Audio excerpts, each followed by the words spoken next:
had Dixieland guys up there playing happily away with We the did beboppers and the the final post-beboppers. jazz roast with the place was still the piano. Bebop. It just knocked me out. It floored me, you know, and I had to play that music. Way up top or way down low. It was a high experience, bebop. It's packed with information. That was a time when jazz was going in every direction at once. It was all there and alive and present. And you had a range of people coming through this loft from, I guess, early 20s to people in their 50s and 60s. It wasn't fashionable then. Lofts are like major place. It was a loft. It was a creaky, smelly, and I remember the odor when you walk up those stairs. It was an old building. My first thought was, when I went in there, by the way, this is going to go up in flames. I always looked for how to get out. Where's the door to get out?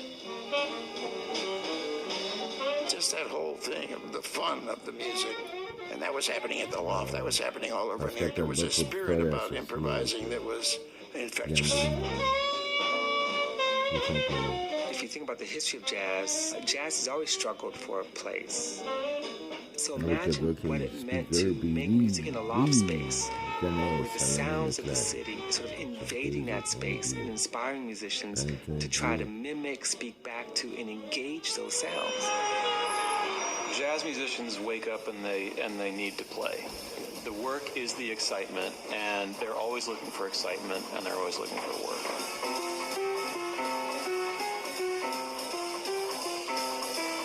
There were so many clubs in New York City. There were so many people trying to play the music. So we were learning from each other. I think I was 17 when I arrived. 18. I instantly got a job as a cigarette girl in Birdland, and that was my education. Musically, I got to hear every band. Just really stood in front of the stage with a tray around my neck, and if someone wanted to buy a pack, I'd say, wait, till the piece is over, for God's sake. I ended up in a loft on 6th Avenue. It was in the Flower District. It was illegal to live there, but we had it fixed up like an office.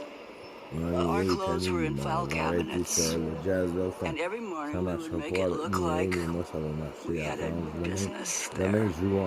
And every night we would take away all that artifice and have a house.